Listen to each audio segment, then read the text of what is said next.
السلام علیکم. ہماتن گوش میں خوش آمدید. تمام نئے آنے والے دوستوں سے گزارش ہے کہ ہمارے چینل ہماتن گوش کو لائک، شیئر اور سبسکرائب کریں اور ساتھ ہی بیل آئیکن کو پریس کر دیں تاکہ ہر نئی آنے والی ویڈیو کا نوٹیفیکیشن آپ کو بر وقت مل سکے، اور کمنٹ باکس میں اپنی قیمتی آراء سے ضرور آگاہ کیجیے گا. شکریہ.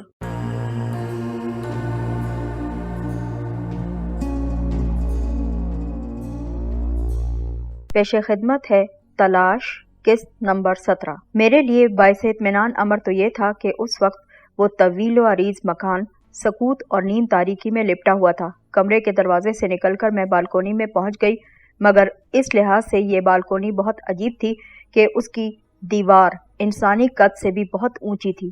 اپنی سمجھ بوجھ کے مطابق میں نے سمت کا تعین کرنے کی کوشش کی اور دیوار کے ساتھ ساتھ بائیں طرف کو چل پڑی. میرے دائیں ہاتھ پر ایک کشادہ سی راہداری نظر آئی. اس کے اختتام پر دیوار میں ایک بڑا سا ہک نما ہولڈر نصب تھا جس میں ایک بڑا سا بلب جھول رہا تھا، مگر وہ اتنا میلا تھا کہ اس کی روشنی ایک چراغ کے برابر ہو کر رہ گئی تھی. میں تقریباً دوڑتی ہوئی اس راہداری کے سرے تک جا پہنچی اور تب میں نے دیکھا کہ میں بہت بڑے دائرے میں پھیلی ہوئی اس جنگلے دار بالکونی میں کھڑی ہوں جس سے نیچے جھانکنے پر یہ مکان ایک بہت بڑے کنویں سے مشابہ نظر آتا تھا. یہاں سے اس کی ساخت میرے لیے کافی حد تک ناقابل فہم تھی. مجھے اندازہ تھا کہ اگر میں اس گول بالکونی میں چلنا شروع کر دوں تو بائیں ہاتھ پر پڑنے والے کسی بھی زینے سے نیچے پہنچ سکتی ہوں، اور غنیمت تو یہ تھا کہ اس وقت بائیں ہاتھ پر کمروں کی قطار تاریکی میں ڈوبی نظر آتی تھی. میں نے پنجوں کے بل بالکونی میں لمبے لمبے ڈگ بھرنے شروع کیے. اس کے بعد 5-6 کمروں کے سامنے سے گزرتے ہی بائیں ہاتھ پر مجھے سیڑھیاں نظر آ گئیں. ٹانگوں کی کپکپاہٹ پر قابو رکھنے کی کوشش کرتے ہوئے میں سیڑھیاں اترنے لگی. 3 منزلوں کی سیڑھیوں میں خاموشی سے اور بخیر و عافیت تیزی سے نیچے اتر آئی. سیڑھیوں کے اختتام پر گول صحن کے باہر سامنے ہی مجھے صدر دروازہ نظر آ گیا، گو کہ وہاں بہت کم روشنی تھی. میں لپک کر دروازے تک جا پہنچی، مگر یہ دیکھ کر میرا دل ڈوب گیا کہ لوہے کی بھاری سی زنجیر دار کنڈی میں موٹا سا تالا لٹکا ہوا تھا. میں حسرت سے اس تالے کو چھو کر دیکھ رہی تھی کہ کہیں قریب ہی مجھے اچانک سے سرگوشی سنائی دینے لگی. کیا تمہیں باہر جانا ہے؟ میں اس طرح خوفزدہ ہو کر اچھلی کہ تم کسمسا اٹھے، لیکن میں نے اضطراری طور پر تمہیں جلدی سے تھپک کر دوبارہ کندھے سے لگا دیا. سرگوشی سے اندازہ نہیں ہو سکا تھا کہ آواز عورت کی تھی یا مرد کی. میں نے ہراساں نظروں سے ادھر ادھر دیکھا. میرے دائیں ہاتھ پر گہرا اندھیرا چھایا تھا. اسی اندھیرے نے اپنے شکم سے ایک انسانی وجود اگل دیا. کھڑے پاجامے، ڈھیلے ڈھالے سفید کرتے اور واسکٹ میں ملبوس یہ ایک دراز قد اور قوی الجثہ مرد تھا. اس کے سر پر سیاہ مخملی ٹوپی پڑی تھی اور قدرے پھیلی ہوئی ناک جس کے تلے مونچھیں بل کھا کر یوں اٹھی ہوئی تھی جیسے 2 بچھو آمنے سامنے برہم کھڑے نظر آتے ہوں. باہر جانا ہے تمہیں؟ اس نے دوبارہ اسی سرگوشی کے عالم میں پوچھا. ایسا لگتا تھا کہ وہ اسی طرح بیٹھی بیٹھی سی آواز میں بات کرنے کا عادی ہو چکا ہے. گھبراؤ مت، میرے پاس اس تالے کی چابی ہے. اس کے لہجے میں کچھ رازداری سی تھی، جیسے کسی نامعلوم وجہ کی بنا پر اسے مجھ سے بہت زیادہ ہمدردی ہو چلی ہو. پھر اس نے میرے جواب کا انتظار کیے بغیر واسکٹ کی جیب سے چابیوں کا ایک گچھا باہر نکالا اور اس میں سے ایک چابی منتخب کر کے تالا کھول دیا. میں تب بھی اپنی جگہ سے نہ ہلی تو اس نے خود آگے ہو کر دروازہ چوپٹ کھول دیا اور ایک طرف کو ہٹ کر ہاتھ سے باہر جانے کی طرف اشارہ کیا. جانا چاہتی ہو تو جاؤ، وقت مت ضائع کرو، جلدی کرو. میں اب بھی ساکت کھڑی نظر آئی. شاید لاشعوری طور پر میں یہ تجزیہ کرنے کی کوشش کر رہی تھی کہ یہ شخص اپنی نوازش کی کیا قیمت وصول کرنا چاہتا ہے. بالآخر میں اسی نتیجے پر پہنچی کہ شاید وہ بنیادی طور پر ایک خدا ترس انسان تھا اور بحیثیت نگران یا چوکیدار اسے جو مواقع میسر تھے وہ مجھے ان سے فائدہ اٹھانے کی ہدایات دے رہا تھا یا پھر فائدہ پہنچانے کی کوشش کرتا ہوگا. میری ہچکچاہٹ دیکھتے ہوئے اس نے مجھ سے کہا، شاید راستے معلوم نہیں ہیں تمہیں. آؤ میں تمہیں اس علاقے سے باہر چھوڑاؤں. وہ مجھ سے پہلے دروازے سے باہر نکل کر آگے آگے کو ہو لیا. میں نے یوں ہڑبڑا کر چوکھٹ عبور کی جیسے یکلخت مجھے احساس ہوا ہو کہ میں مزید ایک لمحہ یوں ہی کھڑی رہی نا تو یہ دروازہ اچانک سے بند ہو جائے گا اور میں یہیں مقید ہو کر رہ جاؤں گی. سیڑھیاں اتر کر وہ شخص کچھ دور تک روشن گلی میں تیزی سے چلتا رہا. پھر ایک جگہ رک کر اس نے پلٹ کر میری طرف غور سے دیکھا، مہربان انداز میں مسکرایا اور ایک تاریک گلی میں مڑ گیا. جلدی آؤ. میں نے تاریکی سے ایک بار پھر اس کی بیٹھی بیٹھی سی آواز سنی. کوئی ہمارے تعاقب میں نہ آ نکلے. جلدی کرو۔ ایک لمحے کے لیے میں نے تاریک گلی کے موڑ پر رک کر کچھ سوچنے کی کوشش کی، لیکن پھر مجھے یہ احساس ہوا کہ اس وقت میرے ذہن میں کچھ سوچنے کی سخت بھی باقی نہیں ہے۔ میں چپ چاپ اس کے پیچھے گلی میں داخل ہو گئی۔ اپنے سفید کرتے پاجامے کی وجہ سے وہ اگر صاف نہیں تو کم از کم ایک ہولے کی طرح مجھے ضرور نظر آتا تھا۔ کافی دیر تک ہم یوں ہی تاریک گلیوں میں چکراتے پھرتے رہے۔ تمہیں اٹھا کر چلتے چلتے میں ہانپنے لگی تھی۔ شاید تم تھک گئی ہو، اس نے غالباً میرے ہانپنے کی آواز سن کر پلٹ کر کہا۔ بہرحال وہ سڑک اب زیادہ دور نہیں جس پر تمہیں چھوڑ کر میں واپس لوٹ جاؤں گا۔ وہ اب بھی پہلے ہی کی طرح بیٹھی بیٹھی آواز میں بول رہا تھا۔ بالآخر ہم ایک ایسی گلی میں جا پہنچے جس کے اختتام پر ایک بلند و بالا دیوار تھی۔ دیوار میں اتنا چھوٹا سا دروازہ تھا کہ اسے چوپٹ کھول کر بھی ایک صحت مند انسان قدرے مشکل سے ہی گزر سکتا تھا۔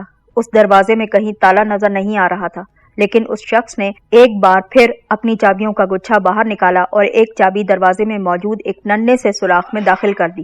دوسرے ہی لمحے دروازہ دوبارہ کھل گیا۔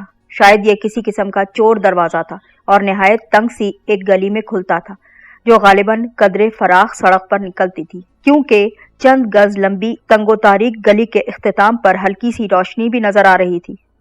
چلو، ناک کی سیدھ میں چلتی جانا، اس نے ایک طرف ہٹ کر مجھے راستہ دے دیا۔ بڑی سڑک پر پہنچ جاؤ گی، جلدی نکلو۔ دھڑکتے دل سے میں نے اس تنگ و تاریک گلی میں قدم رکھ دیا۔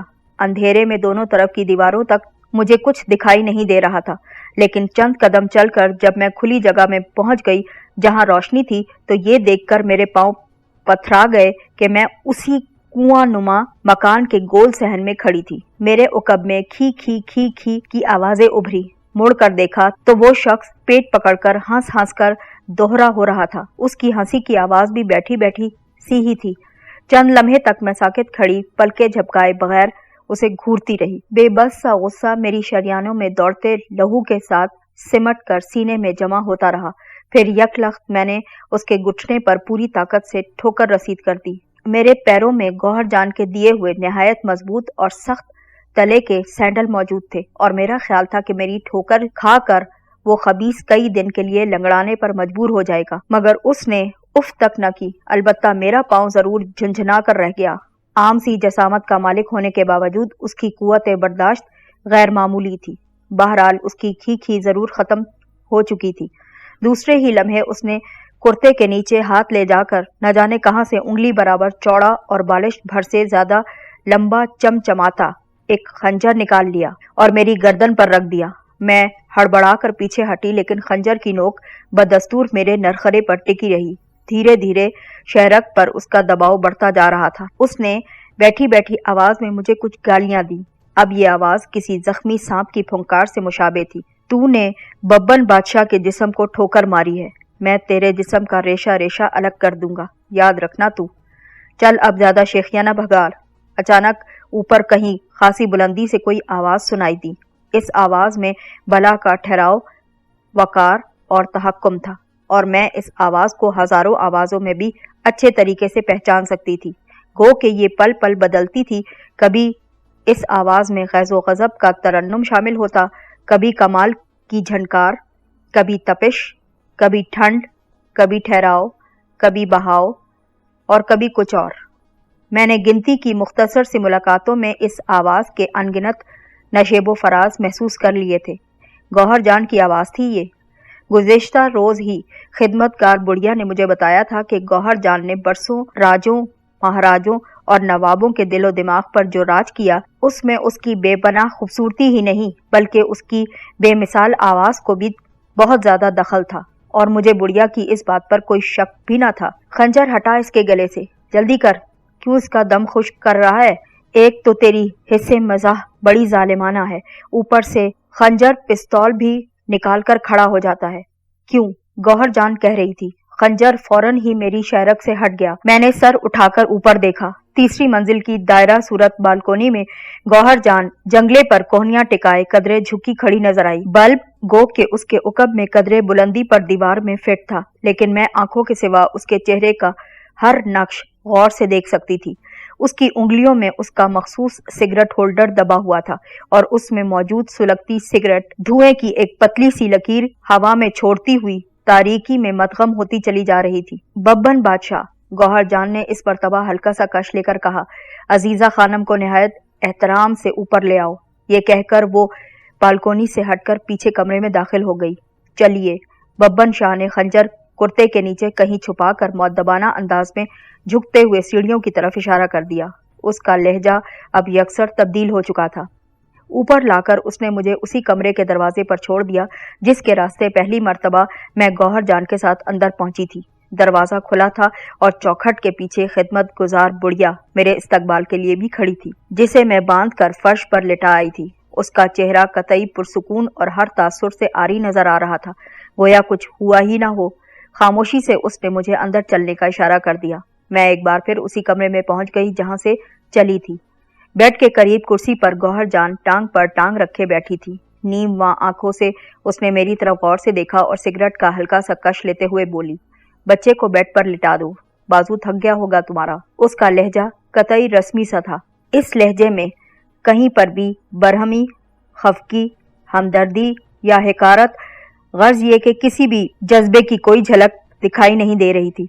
उस औरत के इस अजीब रवैये से वाकई मुझे अब खौफ आने लगा था। न जाने वो किस किस्म का जहन रखती थी, क्या सोचती थी और क्या चाहती थी। उसके मुताल्लिक कुछ कहना सुनना शायद मुश्किल होगा। मैं तुम्हें बेड पर लिटा चुकी तो गौहर जान ने मुशफ़िकाना अंदाज में मेरे कंधे पर हल्की सी थपकी दी और मुलायमियत से बोली, अब तुम भी सो जाओ, रात खासी बीत चुकी है, अपने दिलो दिमाग को पुरसुकून रखने की कोशिश करो।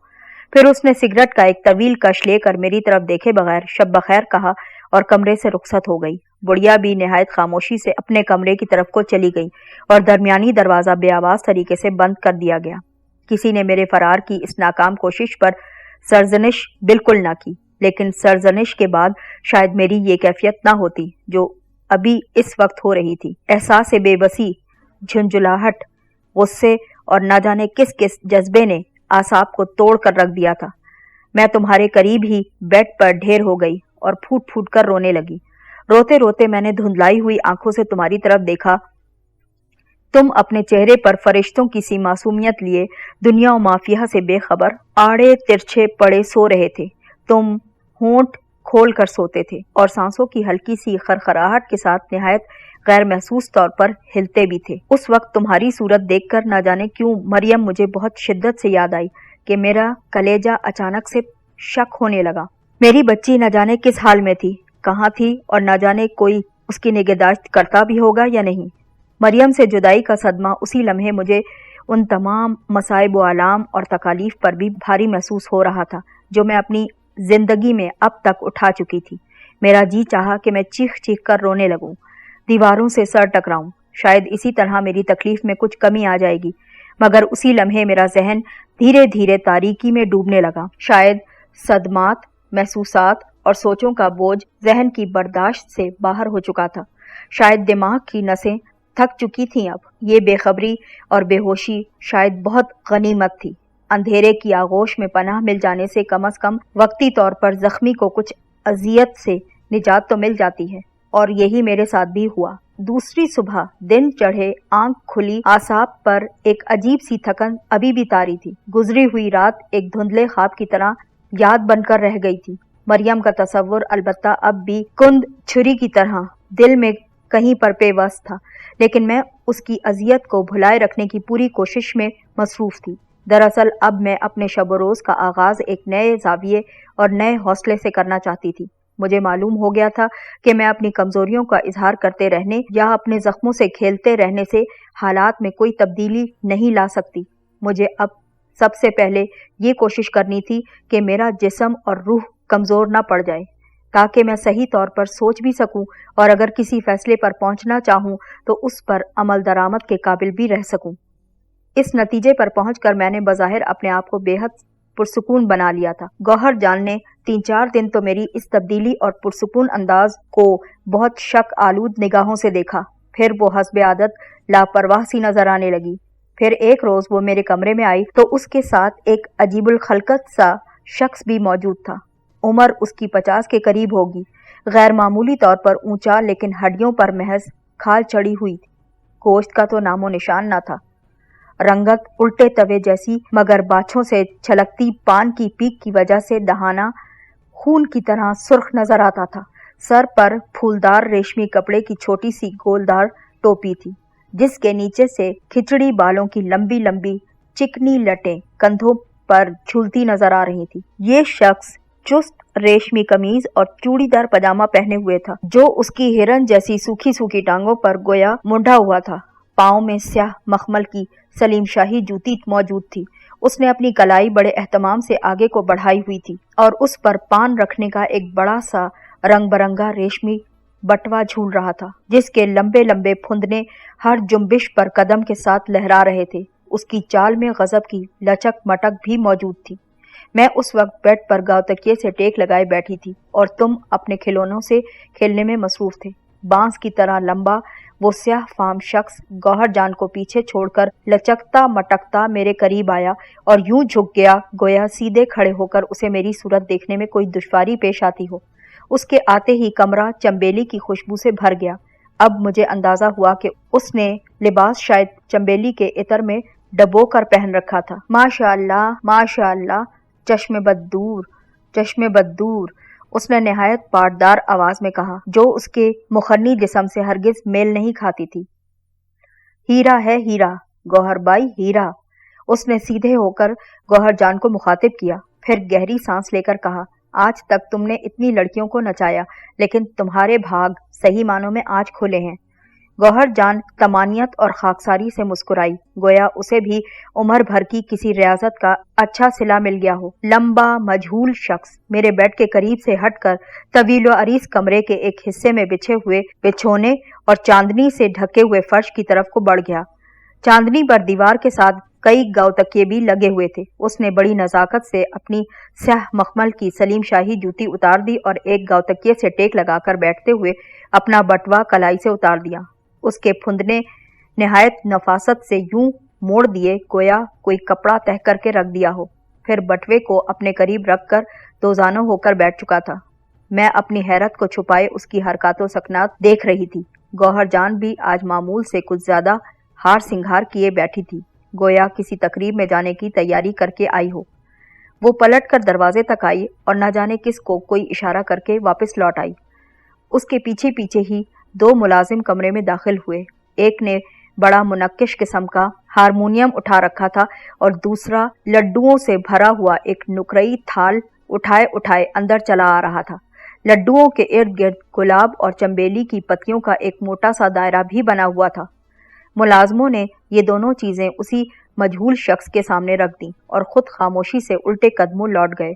मजहूल शख्स ने अपने अंगरखे की जेब से एक रेशमी रुमाल निकाला और इतनी मोहब्बत से हारमोनियम से कोई गैर मरई गर्द साफ करने लगा, जैसे कोई माँ अपने बच्चे के रुखसार से आंसू पोंछती हो। बहुत कम ऐसा होता है, गौहर जान ने मेरे करीब पहुंचते हुए यूं मुखातिब किया, गोया वो बहुत देर से मुझसे मसरूफ़े गुफ्तगू थी। दरमियान में किसी वजह से जरा देर को सिलसिला कलाम टूट गया था और अब वो उसे वहीं से जोड़ रही थी कि कोई शख्स रक्स और मौसीकी दोनों में बैक वक्त कमाल हासिल कर ले और उस्ताद के दर्जे को जा पहुंचे।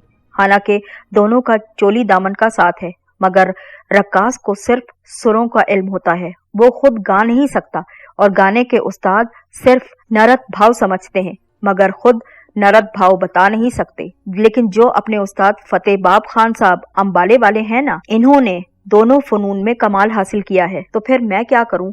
मैंने उखड़े उखड़े लहजे में पूछा। तुम अपनी खुशनसीबी पर फख्र करो, और क्या, कि तुम्हें इनकी शागिर्दी में तुम्हें दिया जाता है।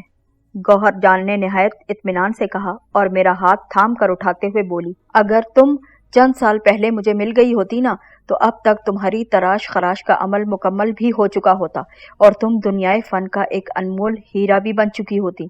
बहरहाल अब भी कुछ नहीं बिगड़ा। उस्ताद मोहतरम जब किसी पर मेहरबान होते हैं तो देखते ही देखते उसकी काया भी पलट कर रख देते हैं। मैं उसके साथ उठकर चांदनी तक पहुंच चुकी थी, जहां उस्ताद मोहतरम खामोशी से लब हिलाते हुए एक हाथ हवा में बुलंद करके शायद किसी सुर की दिल ही दिल में मश्क करते हुए उंगलियों को बल दे रहे थे। मुझे करीब आते देखकर वो आंखें पूरी तरह खोलकर संभल कर बैठ चुके थे और हारमोनियम को अपने कुछ और करीब खींच लिया था। चांदनी के करीब पहुंचकर मैं अचानक से रुक गई। गौहर जान, जो अब खासी मुतमईन नजर आ रही थी, जल्दी से हाथ का इशारा देते हुए पुचकारने से अंदाज में बोली, हाँ हाँ शाबाश, चलो दोजानो होकर उस्ताद मोहतरम के सामने बैठो। ताकि शागिर्दी की रस्म अदा की जा सके। भाड़ में गई तुम्हारी दुनियाए फन और चूल्हे में गए तुम्हारे उस्ताद मोहतरम। मैं अचानक इस बुरी तरह से चिल्लाई कि गौहर जान हड़बड़ाकर एक कदम पीछे हट गई। मैंने लड्डुओं के थाल को एक जोरदार ठोकर रसीद की। कुछ लड्डू उछलकर उस्ताद मोहतरम के मुंह पर जा पड़े और बाकी उनके उकब में दीवार से टकराकर चांदनी पर ढेर हो चुके थे। ला हौल वला। उस्ताद मोहतरम बुड़बुड़ाए और रुमाल से मुंह साफ करने लगे। ताहम उनके सब्र और सकून में कोई फर्क भी न आया। मुंह साफ करते ही दोबारा हारमोनियम पर सुर मिलाने के लिए मसरूफ हो गए, जैसे कुछ हुआ ही ना हो। मेरा इरादा हारमोनियम को भी लात मारने का था, लेकिन वो खासा वजनी नजर आ रहा था और अंदेशा था कि मैं अपना पांव जख्मी ना कर बैठूं। इसलिए अपने आप पर जब्त करके गौहर जान की तरफ देखने लगी। उसके चेहरे पर जलजले के आसार नमूदार हो रहे थे। गुस्ताख लड़की।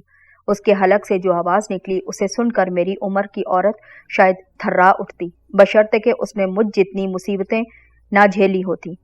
वो ना जाने किस इरादे से मुठ्ठियां भींच कर मेरी तरफ बढ़ी, लेकिन उसके मुझ तक पहुंचने से पहले वो मजहूल शख्स उस्ताद फतेयाब साहब नाकाबिले यकीन फुर्ती से गोया रक्स का कोई जाविया बनाए हुए तेजी से उठे और उसने अंगरखे की रेशमी आस्तीन में मलफूफ लंबा सा इस्तख्वानी बाजू हम दोनों के दरमियान हायल कर दिया। धीरज धीरज गौहर जान, धीरज। वो गुनगुनाने के से अंदाज में बोला। अच्छी नस्ल की घोड़ी और मुस्तकबिल की आला बाजारी औरत शुरू में मुंह जोर हुआ करती है।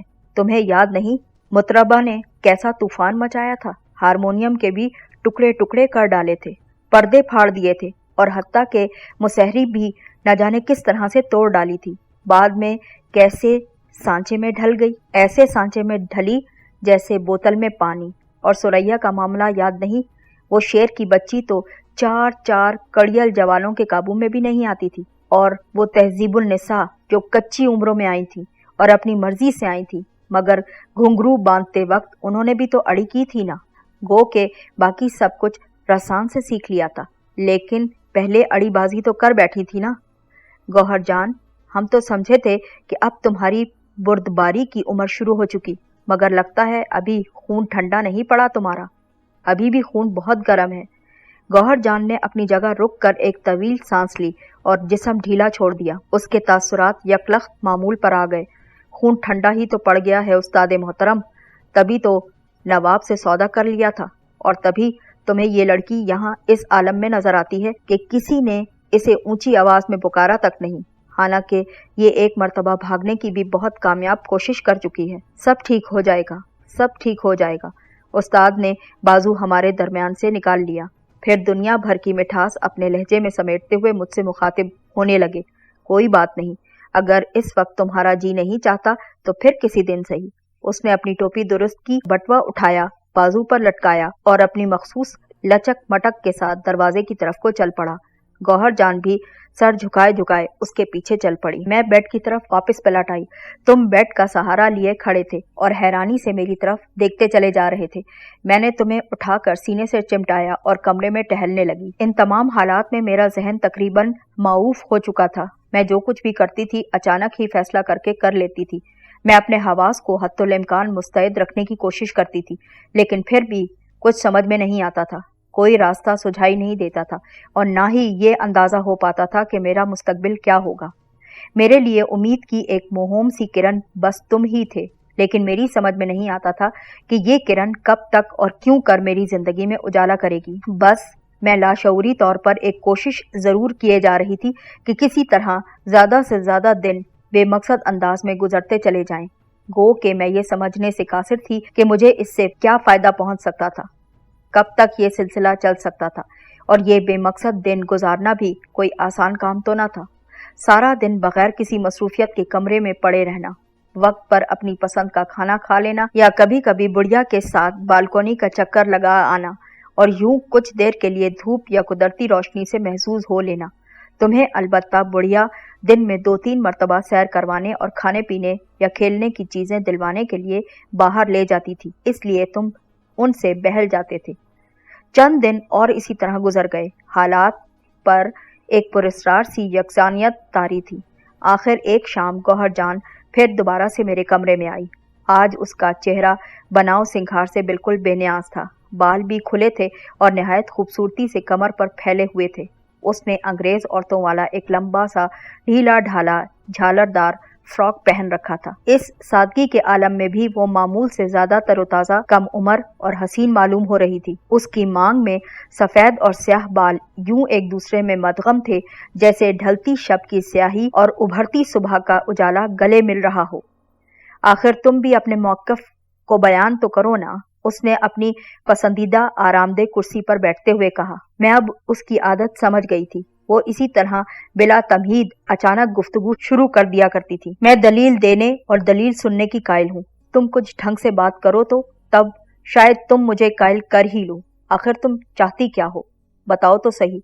मैं यहाँ से जाना चाहती हूँ, मैंने फैसला कुन लहजे में कहा। कहाँ जाओगी, उसने मुलायमियत से पूछा। कहीं भी चली जाऊंगी, मैंने जवाब दिया।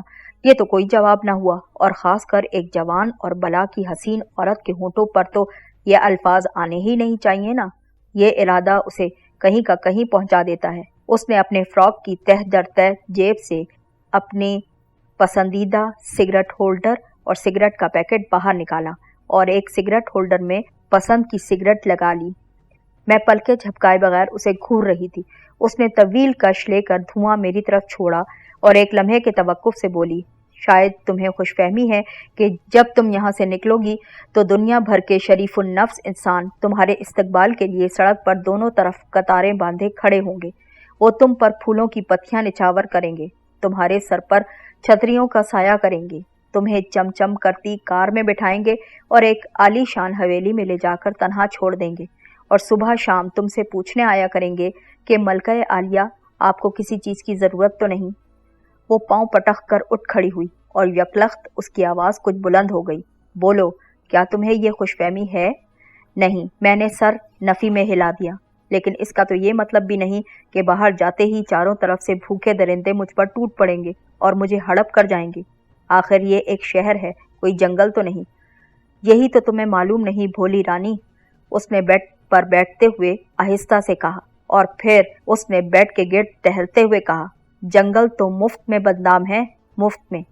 जंगल के सारे कानून हमने खुद अपना लिए हैं, और वो भी 10 कदम आगे बढ़कर। क्या तुम अभी तक कायल नहीं हुई कि इंसानों की बस्तियों में ताकत का कानून चलता है? जिसकी लाठी उसकी भैंस, बाकी सब ढकोसले, कमजोरों को तसल्ली तशफ़ी देने और उल्लू बनाने की बातें हैं, सिर्फ और सिर्फ बातें। इस जमाने में बका के लिए इंसान के पास कोई न कोई ताकत होना जरूरी है। कमजोर इंसान तो राह में पड़े रोड़े की तरह होता है, कोई ठोकर मारता इधर उधर लुढ़काता चला जाता है, और कोई ठोकर मारता है तो वापस वहीं पहुंचा देता है जहां से उसने ठोकर मारी थी। बेड के सरहाने पहुंचकर वो अचानक रुकी और उल्टे कदमों वापस मेरे सामने आकर बोली, तुम्हारे पास भी एक ताकत है, मालूम है कौन सी? मैं खामोश बैठी उसे घूरती रही। तुम्हारा ये हुस्न, उसने मेरे चेहरे की तरफ उंगली से इशारा किया और दोबारा चहलकदमी शुरू करते हुए बोली, इसके इस्तेमाल का हुनर सीख लो, फायदे में रहोगी, फायदे में। मैं कह चुकी हूँ, मैं तुम जैसी औरत नहीं बनूंगी, नहीं बनूंगी तुम जैसी औरत।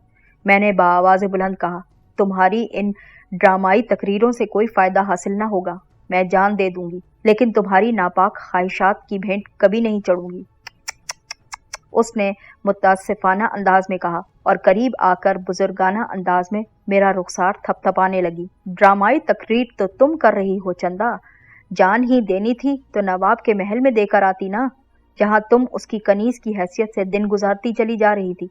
नवाब ने मुझे बताया भी था कि एक मर्तबा तुमने उसे कत्ल करने की नाकाम कोशिश भी की थी।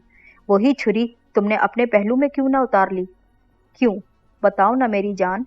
इस तरह तुम उस बंद तहखाने या कैद खाने में डाले जाने से भी बच जाती। मालूम नहीं कि उस कैद खाने में तुम पर क्या बीती होगी। उसने एक गहरा कश लिया और धुआं नाक से निकालते हुए कहा, बस साबित ये हुआ कि हम सबको अपनी जान बहुत प्यारी होती है, और फिर अब तो बात सिर्फ तुम्हारी ही जान की नहीं ना, मसला तो इस नन्ही जान का भी है। उसने तुम्हारी तरफ इशारा करके मुझे दिखाना चाहा। उसकी बातें मेरे दिल को लगती महसूस हो रही थी और मैं उनके जादू में गिरफ्तार होना नहीं चाहती थी, इसीलिए चिल्लाकर बोली, तुम जबरदस्ती करके तो देखो, मैं तुम्हें जान देकर दिखा दूंगी। अब मुझ में अपने वजूद की तजलील बर्दाश्त करने का मजीद हौसला बाकी नहीं, कोई ताकत नहीं है मेरे पास। तजलील, उसने मेरे सामने आरामदेह कुर्सी पर बैठते हुए हैरत से दोहराया। तजलील ही से तो मैं तुम्हें बचाना चाहती हूँ ना। देखो, तुम्हारे जहन में अगर ये ख्याल है कि कोई ठिकाना, कोई मंजिल ना होने के बावजूद तुम यहाँ से निकलकर तजलील से महफूज रहोगी, तो ये भी तो तुम्हारी बहुत बड़ी खुशफहमी है ना। तुम शायद सोचती हो कि जाकर किसी खुशहाल घराने में नौकरी कर लोगी और इज्जत की जिंदगी गुजारोगी, तो यकीन करो कि अपने मतलूबा घर तक पहुंचने से पहले ही कई गिद्ध तुम्हारी इज्जत पर टूट पड़ेंगे। ये बम्बई है, बम्बई। यहाँ कई ऐसे वाकयात हो चुके हैं कि कोई लावारिस और बेआसरा लड़की सड़क से गायब हुई और एक आध दिन बाद बेहोश या नीम मुर्दा हालत में किसी अंधेरे गोशे में पड़ी पाई गई। तुम अगर इस तजर्बे का निशाना बनना चाहती हो कि किसी सेठ का गुरु तुम्हें उठाकर गाड़ी में डाल दे और सेठ के इशरत कदे पर पहुंचा दे, या बदमाशों की कोई टोली तुम पर झपट पड़े और बंदर बांट में मसरूफ हो जाए, तो फिर अपना शौक खुशी से पूरा करो। तुम्हारा हुस्न और तुम्हारी बर्बादी तुम्हारे लिए इतना बड़ा मसला बन जाएगी कि तुम सोच भी नहीं सकती। बिल फर्ज महाल तुम्हें किसी ने बख्श भी दिया तो तुम्हारी सूरत तो गोरे साहिबान की खोपड़ी भी भग से उड़ाने के लिए कुछ काफी होगी। इस तरह बाहर जाकर तुम्हें जो हालात पेश आएंगे, उनसे तजलील का सही मफहूम अच्छी तरह से तुम्हारी समझ में आ भी जाएगा। फर्ज करो तुम किसी खुशहाल घराने तक पहुंच भी गई, तो इस बात की क्या जमानत है कि किसी रोज बेगम की गैर मौजूदगी में साहब की नीयत तुम पर खराब नहीं होगी। बताओ ना, क्या जमानत है इस बात की। चलो हम मजीद भी फर्ज कर लेते हैं कि तुम जिस घराने में पहुंचोगी वहां के सब अफराद निहायत नेक, शरीफुल नफ्स और खुदा तरस भी होंगे, लेकिन तुम्हें मालूम है कि इस किस्म के घरों में चोरी चकारी हो जाए तो फिर क्या होता है। अंग्रेज ने हिंदुस्तान की पुलिस को तफ्तीश का एक सुनहरा उसूल बता रखा है, जिस पर वो आंखें बंद करके अमल पैरा हैं, और वो असूल ये है कि अगर किसी खुशहाल घराने में चोरी हो जाए तो सबसे पहले उसके नौकरों को पकड़कर उल्टा लटका दो, उनकी चमड़ी उधेड़ दो। अब तुम खुद ही सोचो कि अगर ऐसे ही किसी इत्तेफाक के तहत तुम जैसी नेमत भूखे और तरसे हुए हिंदुस्तानी पुलिस वालों के हत्थे चढ़ गई, तो फिर उसका क्या हशर होगा। जरा सोचो, चश्मे तसव्वुर से काम लेने की कोशिश करो ताकि तजलील के सही मानी तुम्हारी समझ में आ सके। उसने खामोश होकर तेजी से सिगरेट के 2-3 कश लिए और उम्मीद भरी नजरों से मेरी तरफ देखते हुए बोली, बाजारी कहलाना एक तजलील सही, लेकिन इसके बाद औरत बेशुमार जिल्लतों से तो बच जाएगी ना। क्यों, क्या कहती हो तुम जितना मर्जी भौंको गौहर जान, मैंने उकताए हुए लहजे में कहा, मगर ये मेरा आखिरी फैसला है कि मैं हर रोज एक नए शैतान की हविस का निशाना बनने के लिए यहाँ नहीं रहूंगी। ओह, दफतन वो कश लेते हुए अचानक से रुकी। अब मैं समझी, दरअसल तुम्हारे जहन में बाजारे हुस्न का और खुसूसन मेरे बालाखाने का बड़ा गलत तस्वुर मौजूद है। गौहर जान का बालाखाना किसी सस्ती किस्म की जिस्म फरोशी फैलाने की अंधेर कुटिया नहीं है जनाब, जहाँ हर ऐरा गैरा और सड़ा बुसा आदमी जेब में चंद टके डालकर यहाँ चला आए और हैवानों की तरह अपना मतलब निकालकर चलता बने। यहाँ एक नहीं कई बालाखाने चलते हैं, एक को तो मेरी बेटी ही चलाती है, उन पर सिर्फ मुजरा होता है। बाजारे हुस्न के भी कुछ कवानीन और उसूल और इखलाकी ज़ाब्ते होते हैं, जिनका तफसीली इल्म तुम्हें रफ्ता रफ्ता हो जाएगा। बहरहाल जो तुम समझती हो वो हरगिज नहीं होता। अलबत्ता ऐसा जरूर होता है कि तुम जैसे हीरे पर किसी अमीर ज़ादे का दिल आ जाए और वो उसे मुलाजिम रख ले। इसका तो ये मतलब भी नहीं कि वो उसे घर ले जाता है और उससे झाड़ू बर्तन या फिर कोई और काम करवाता है। मकसद ये है कि ऐसी औरत अपने कोठे पर ही रहती है, बज़ाहिर मुजरा ना करने का मुआहदा करती है, लेकिन दर हकीकत मुजरा करती रहती है। अलबत्ता ये ज़रूर होता है कि जब मज़कूरा अमीरज़ादा आता है तो वो उसकी खिदमत में हाजिर रहती है जब तक वो चाहे। चलो, मैं तुम्हें इस पाबंदी से भी आज़ाद रखने का वादा करती हूँ, यानी तुम्हारे लिए किसी की मुलाजमा बनना या ना बनना तुम्हारी अपनी मर्जी पर मुनहसर होगा। मैं तुम्हें सिर्फ मुजरे का पाबंद करूंगी और इसके इवज दुनिया की हर आसाइश मुहैया कर दूंगी। अब तुम्हें मान लेना चाहिए कि मैं निहायत मेहरबान और नर्म दिल औरत हूँ, वरना तुम्हारे जैसे हालात में जो लड़कियां यहाँ तक पहुँचती हैं और तुम्हारे जितने अड़ियलपन का मुजाहरा करती हैं, उन्हें नायका चुटकी बजाते में सीधा भी कर देती हैं, और ऐसे कारगर नुस्खे मेरे पास हर नायका से ज्यादा भी मौजूद हैं। लेकिन न जाने क्यों मैं ان سب حربوں کو استعمال نہیں کرنا چاہتی، خصوصاً تم پر۔ نہ جانے کیوں وہ کرسی پر نیند دراز ہو گئی، جیسے بولتے بولتے اچانک سے تھک گئی ہو، پھر بائیں ہاتھ کی انگلیوں سے اپنے کھلے بالوں میں کنگھی کرنے لگی۔ اس کی سگریٹ ختم ہو رہی تھی۔ اس نے ہولڈر میں دوسری سگریٹ پھنسا کر سلگائی اور 2-3 کش لینے کے بعد جواب طلب نظروں سے میری طرف ہی دیکھنے لگی۔